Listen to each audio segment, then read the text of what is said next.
membahas soal dunia pertanian dari sudut pandang mahasiswa. Nah, kepada kesempatan ini kita akan membahas topik yang sangat menarik nih Kak, yaitu bagaimana sih mahasiswa pertanian itu bertahan di era AI saat ini. Yuk kita bahas bersama-sama dengan tamu spesial kita yaitu Bang Arga Saifullah, salah satu Menteri Sosmas di BMKM Unan dan merupakan mahasiswa berprestasi di Fakultas Pertanian. Halo Bang Arga. Halo teman-teman. Nah, mungkin boleh nih Bang Arga perkenalan diri dulu. Oke, baik. Perkenalkan teman-teman semuanya, saya Arga Saifullah, mahasiswa program studi ilmu tanah Fakultas Pertanian Universitas Andalas. Pada saat ini saya sedang menempuh perkuliahan semester 7. Nah, untuk kesibukan sendiri saya sudah dijelaskan juga dengan Ara tadi. Saya sebagai salah satu menteri di BMKM Unan, yaitu Menteri Sosial Masyarakat. Nah, itu untuk lebih kurang ngapain aja sih saya sekarang. Nah Bang, sekarang kan semuanya itu serba teknologi ya. Bahkan tanaman aja sudah bisa nih kita pantau melalui sensor. Bahkan kita menyiram tanaman pun menggunakan drone. Nah, menurut Abang nih, masih relevan nggak sih kuliah di bidang pertanian di era AI saat ini? Oke, apakah mahasiswa pertanian ataupun kita sebagai mahasiswa pertanian masih relevan gitu dengan zaman yang sudah berkembang gitu dengan sedemikian rupanya? Nah, kita flashback dulu ya, kenapa pertanian itu ada gitu. Nah, jadi untuk apa sih pertaniannya sebenarnya gitu? Jadi kita sama-sama tahu aja gitu. Semua asal tenaga kita ataupun bahan pokok utama kita tuh sandang, papan, dan pangan.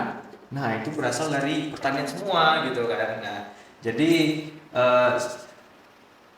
kebutuhan pokok kita berasal dari sana. Nah, untuk mengoptimalkan produktivitas dari lahan yang kita punya, nah, otomatis kita harus belajar nih gimana sih caranya kita bisa meningkatkan hal itu gitu. Nah, kalau seandainya kita mahasiswa pertanian itu tidak ada dan kita mengandalkan AI saja, nanti ilmuwan di bidang ini ataupun kita mahasiswa pertanian yang memang fokus di bidang pertanian, baik itu tahunan mungkin ya, barangkali ada musiman gitu. Nah, itu kita tidak ada lagi sih fokusnya ke sana gitu, sudah digantikan AI semua. Nah, kita juga harus tahu nih apa sih fungsi AI sebenarnya gitu. Apakah memang akan menggantikan kita manusia gitu atau tidak gitu. Nah, kalau dari saya pribadi, menurut saya AI itu adalah alat ya, alat yang digunakan untuk membantu manusia, bukan untuk menggantikan manusia. Ya, itulah lebih kurang ya pemanfaatan AI untuk meningkatkan produktivitas tadi gitu dengan efisiensi dana dan juga efektivitas dari penggunaannya. Nah, gitu kalau lebih kurang menurut saya. Oke, bagus banget ya jawaban dari Bang Arga tadi. Nah, selanjutnya itu kan yang sekarang ini Bang banyak anak muda yang mikir ngapain sih kuliah di jurusan pertanian? Nanti semua juga bisa dikerjain sama robot. Nah, menurut Bang Arga itu pandangannya salah atau realistis? Nah, untuk itu ya mungkin sekarang kita di Indonesia lah terutama, kita belum sampai ke sana gitu. Belum robot semua yang menggantikan kita gitu. Dan tapi ya memang minat dari orang-orang di kuliah di Fakultas Pertanian memang sudah cukup menurun juga ya, karena sekarang sedang berlomba-lomba juga ke teknik dan juga FTI ya, yang kebanyakan sekarang pakai artificial intelligence itu kan memang dipegang oleh anak-anak FTI gitu. Tapi memang kita juga tidak harus meninggalkan sektor pertanian ini loh gitu, karena kita bisa meningkatkan produktivitas lahan kita. Nah, ini perlu juga kita kembangkan terus dari zaman ke zaman gitu. Yang pada awalnya mungkin ya kita dalam satu hektar lahan itu kita bisa menghasilkan 1 ton gitu. Dengan adanya mahasiswa ini, dengan ada penelitian dan lain-lain gitu, kita bisa meningkatkannya gitu. Maka mungkin 100% ya peningkatannya gitu. Apa yang awalnya 1 ton, kita bisa menghasilkan 2 ton gitu. Nah, itu kan perlu penelitian juga, perlu treatment yang apa yang harus kita lakukan. Nah, itu.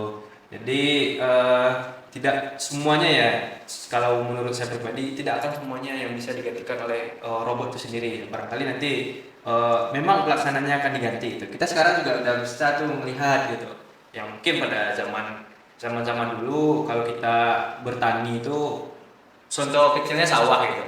Kalau misalnya kita nanam sawah kan biasa rame-rame tuh nanamnya. Nah, sekarang karena ada alat ya, kita pakai alat aja lagi. Nah, jadi pengurangan sektor ininya sosialnya di sana gitu. Di sana berkurang tenaga yang dibutuhkan gitu. Tapi baik lagi ya, dengan membeli alatnya itu juga butuh dana juga gitu. Cuman ya kita pertimbangkan lagi gitu produktivitas lahan itu berapa hasilnya kepada kita.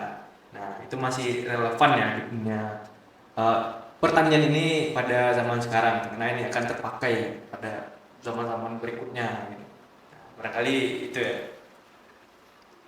Nah Bang, kalau kita berbicara soal lapangan pekerjaan tadi kan pasti ada pengurangan kata Bang tadi. Nah dari situ Bang, apakah lulusan pertanian ini itu akan makin berkurang kebutuhannya dengan digantikan dengan AI atau justru makin dicari? Nah, kalau untuk kebutuhannya sendiri ya kita bisa kita nalarkan saja gitu. Kalau seandainya mahasiswa itu tidak bisa bersaing dengan alat itu ya otomatis tergantikan ya untuk mengefisiensi juga ya dari ini ya dari perusahaan ataupun dari lahan kita sendiri gitu. Ngapain kita pakai banyak-banyak mengeluarkan uang gitu sementara itu bisa nih digantikan alat mungkin mesin gitu. Nah, jadi ya tinggal pakai aja hal itu kita bisa mengurangi nih cost kita gitu untuk bertani gitu. Tapi tidak akan semuanya ya. Tapi lama kelamaan sepertinya memang akan tergerus juga gitu. Kalau kita memang fokus kita tuh mahasiswa ini tidak mengembangkan soft skill kita yang lain gitu. Ya misalnya kita alat tuh butuh juga kan orang-orang untuk mengoperasikannya gitu. Kalau kita fokus di dunia pertanian saja dan tidak mengembangkan hal apalagi kita kalau kuliahnya kita santai-santai aja gitu ataupun tidak mencari hal lain gitu lurus-lurus saja bahkan ketika kuliah itu kita tidak serius juga. Nah itu berkemungkinan besar akan digantikan juga gitu. Karena dari perusahaan itu pun punya standarnya sendiri gitu bagaimana orang akan direkrutnya gitu. Bagaimana tenaga yang akan diambilnya. Nah ini yang perlu kita perhatikan juga bersama-sama gitu. Oke. Nah, kira-kira kalau seperti apa kolaborasi ideal antara mahasiswa dan AI agar mereka berdua ini bisa berkolaborasi menghasilkan sesuatu yang bisa lebih bermanfaat gitu? Nah, seperti yang saya jelaskan tadi kan. Nah, ini AI ini kita letakkan jadi alat gitu. Nah, alat ini tujuannya untuk mempermudah manusia gitu. Nah, salah satunya untuk mengembangkan hal tadi. Nah, kita bisa nih kolaborasikan gitu. Yang biasanya kita nyangkul ya sawah nyangkul bisa sampai taruhlah 2 harian atau 3 hari semingguan lah. Ya kalau kita pakai alat AI dan lain-lain itu kita tinggal santai ya di rumah santai kita itu jalan aja makan sehari sudah bisa gitu. Nah itu dari waktu kan dari efisiensi waktu. Nah kalau seandainya ini ya kalau kita balik lagi ke zaman dahulu itu pakai kerbau dan lain-lain gitu. Nah kalau kita punya satu ya kita pakai itu aja gitu. Kosnya jadi lebih rendah juga gitu. Nah itu yang bisa kita kolaborasikan. Masih banyak hal-hal lain lagi gitu seperti pemupukan, penyiraman. Nah itu bisa kita gunakan AI tadi ya sebagai automasinya gitu. Nah mempermudah manusia untuk hal itu. Jadi kolaborasinya ada dua-duanya gitu. Tidak semuanya itu akan digantikan oleh alat, tapi akan ada juga yang dioperasikan juga oleh manusia dan ada beberapa hal yang perlu juga manusia terlibat di sana gitu. Karena alat memang ini ya memang ada sistemnya sendiri gitu. Kalau di luar sistem ya manusia yang bisa gitu. Karena kita punya indera ya. Kita punya banyak indera itu tidak dipunyai oleh alat gitu.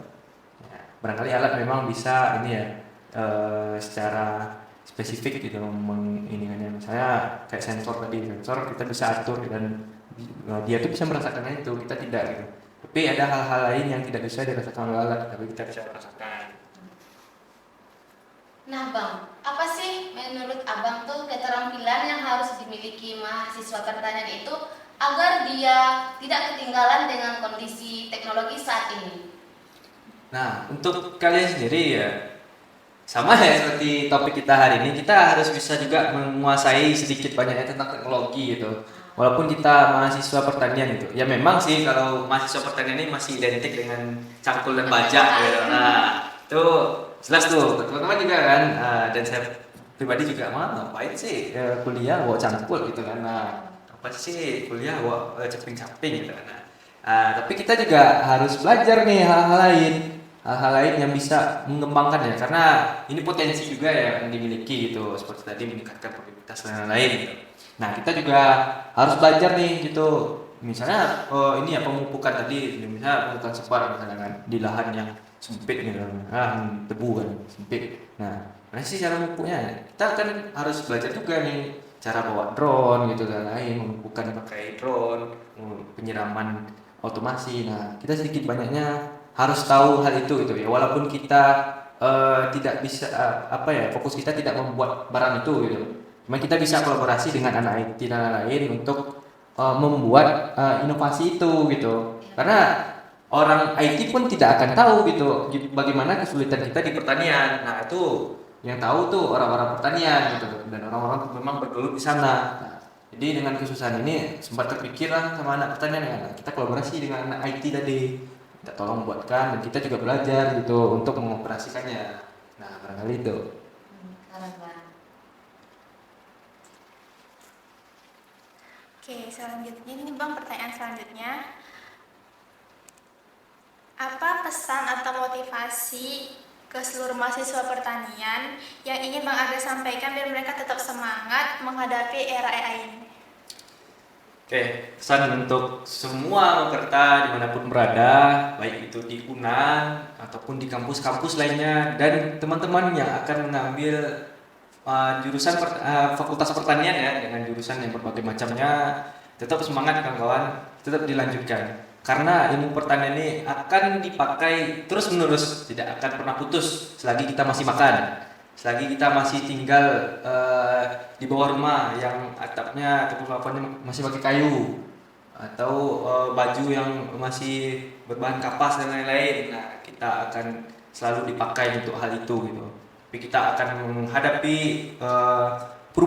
sedikit perubahan yang awalnya memang kita secara konvensional, kita akan menghadapi masa modernisasi, kita akan menghadapi perkembangan industri tersebut gitu. Makanya kita harus menyesuaikan dengan bagaimana keadaan kita di lapangan. Kita juga harus realistis gitu, tidak melulu pakai ya kami dulu gini aja dan bisa aja. Nah, itu sudah mulai berubah ya mindset seperti itu gitu. Memang itu bisa gitu. Kan tetapi ada hal yang bisa meningkatkan produktivitas lahan kita. Ada yang bisa meningkatkan produksi kita, bahkan itu sampai 100% peningkatannya. Nah, tidak ada juga salahnya kita belajar ilmu-ilmu baru gitu. Ibaratnya kita tuh mengkosongkan lagi ilmu kita, walaupun kita sudah merasa tinggi di sektor pertanian ini, tapi kita harus terus belajar, harus terus mempelajari perkembangan dari zaman, bukan cuma perkembangan teknologi aja, bukan cuma teknologinya berkembang gitu, pertanian juga berkembang. Nah, jadi kita harus mempelajari hal itu, jangan sampai kita tertinggal dan kita memang ditinggalkan oleh zaman gitu. Karena zaman itu tidak akan menunggu kita siap gitu. Dia tuh akan berputar terus-menerus, semakin hari akan ada inovasi-inovasi baru. Bagaimana kita menyesuaikan dengan inovasi itu. Nah, jadi kita mahasiswa pertanian harus mengikuti gitu perkembangan zaman, jangan sampai kita terlindas oleh zaman. Nah, itu pesan untuk teman-teman semuanya, tetap semangat, jangan mundur kalau mau mengambil jurusan ini, karena bukan cuma mempelajari tentang tentang tanaman saja, tanah saja, hama saja, tapi kita juga belajar tentang lingkungan, tentang sosial kita bagaimana. Nah, di pertanian ini kita belajar itu semua. Nah, barangkali itu dari saya. Cukup. Wah, keren banget ya.